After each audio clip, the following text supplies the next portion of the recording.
وبرکاتہ۔ الحمد للہ رب العالمین، والصلاة والسلام علی سید الانبیاء والمرسلین محمد وعلی آلہ واصحابہ اجمعین، اما بعد، وقال النبی صلی اللہ علیہ وسلم لو کان بعدی نبی لکان عمر، او کما قال علیہ الصلاة والسلام۔ محترم حضرات اور قابل قدر سامعین کرام، آج میں آپ حضرات کے سامنے خلیفہ دوم حضرت عمر رضی اللہ عنہ کے بارے میں گفتگو کروں گا، جن کے وجہ سے اسلام کو قوت ملی، وقار ملا، اسلام کی شان و شوکت میں اضافہ ہوا، اور جن کے بارے میں نبی کریم صلی اللہ علیہ وسلم نے کہا لو کان بعدی نبی لکان عمر، اگر میرے بعد کوئی نبی ہوتا تو وہ عمر ہوتے۔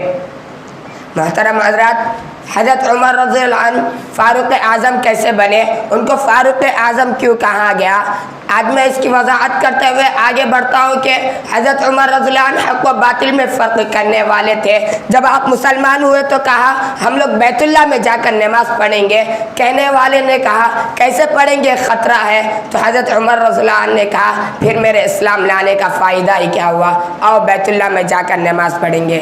حضرت عمر رضی اللہ عنہ باہر نکلے اور کہا آؤ جس کو اپنے بچوں کو یتیم کرنا ہے، آؤ جس کو اپنے بیویوں کو بیوہ کرنا ہے، عمر کے سامنے آؤ۔ کسی کو ان کے سامنے آنے کی ہمت نہیں ہوئی، اور بیت اللہ میں جا کر صحابہ کے ساتھ نماز ادا کیے۔ یہ تھے حضرت عمر رضی اللہ عنہ، جن کو اللہ نے حق و باطل میں فرق کرنے والا بنایا تھا۔ آج حق و باطل کی تمیز ختم ہو گئی، آج ہمارے اندر حضرت عمر رضی اللہ عنہ کی محبت تو دلوں میں ہے، لیکن ان کی عظمت و شان جس کی وجہ سے تھی وہ کام ہم نے چھوڑ دیا۔ محترم حضرات، حضرت عمر رضی اللہ عنہ کے زمانے میں قیصر و کسریٰ کی سلطنتیں لرزتی تھی۔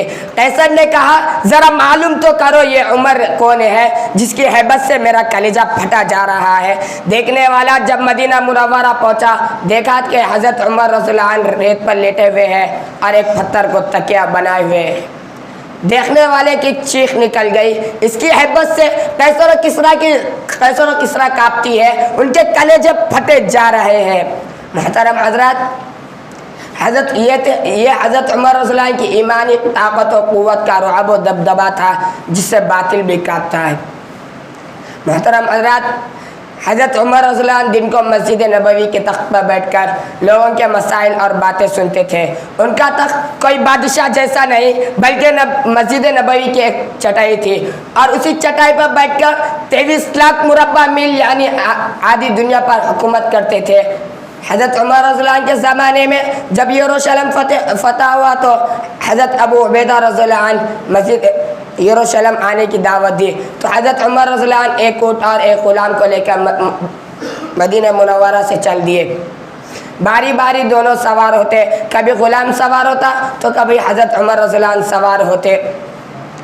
جب یروشلم کے قریب پہنچے تو غلام کی باری تھی اونٹ پر سوار ہونے کی، اور حضرت عمر رضی اللہ عنہ کی باری تھی اونٹ کی نکل سنبھالنے کی۔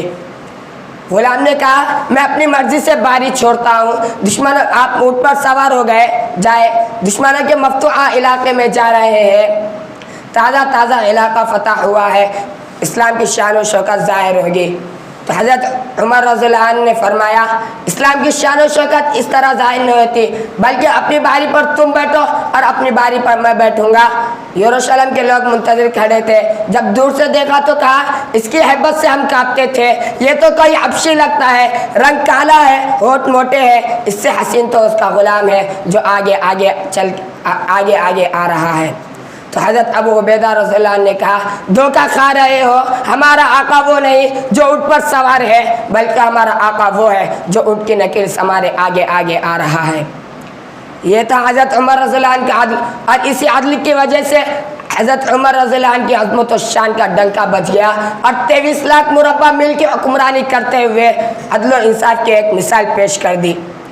حاضرین بس، حضرت عمر رضی اللہ عنہ کی زبان کو حق کی زبان کہا گیا، اس لیے کہ ان کی زبان سے کلمات ادھر زمین پر نکلتے تو ادھر حضرت جبریل امین اللہ کی طرف سے وحی لے کر اللہ کے رسول صلی اللہ علیہ وسلم کے پاس آ جاتے ہیں۔ حضرت عمر رضی اللہ عنہ کی زبان سے نکلی ہوئی بات کو اللہ تعالیٰ وحی بنا دیتے ہیں۔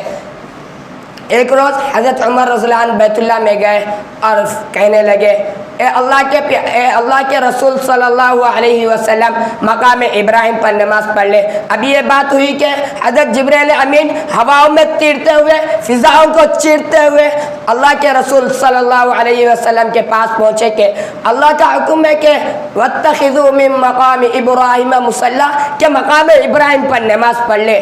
اسی طریقے سے ایک روز حضرت عمر رضی اللہ عنہ رسول اللہ صلی اللہ علیہ وسلم کے پاس گئے اور کہنے لگے اے اللہ کے پیارے پیغمبر، آپ کے پاس نیک لوگ بھی آتے ہیں، برے لوگ بھی آتے ہیں، کیا خیال ہے آپ مومنوں کے ماؤں کو پردے کا حکم دے۔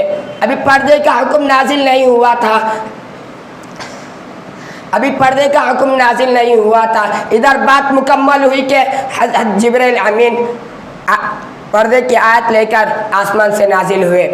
حضرت عمر رضی اللہ عنہ صحابی رسول ہے کہ کائنات میں نبی کے بعد روئے زمین پر نہ کوئی پیدا ہوا ہے اور نہ چشم فلک نے دیکھا ہے۔ یہ ایک ایسا بہادر اور جنرل تھے کہ اللہ نے ان کو اتنی ایمانی قوت دی تھی کہ حضرت عمر رضی اللہ عنہ کو حضور صلی اللہ علیہ وسلم نے کہا عمر تم جس راستے سے چلتے ہو وہ راستہ شیطان بھی چھوڑ دیتا ہے۔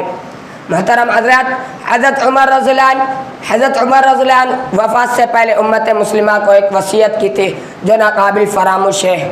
آپ نے فرمایا مسلمانوں، اللہ کی کتاب قرآن مجید کو مضبوطی سے پکڑو، اس لیے کہ جب تک تم قرآن مجید کی اتباع کی تم کبھی گمراہ نہیں ہوگے۔ حضرت عمر رضی اللہ عنہ امت کے ایک اہم امور اور اپنی تجویز کردہ ہدایت کے بعد اپنے پروردگار کے بارگاہ میں ہماتن متوجہ اور مصروف ہو گئے، اللہ کے ذکر و فکر اور امت محمدیہ کے غم میں ڈوب گئے۔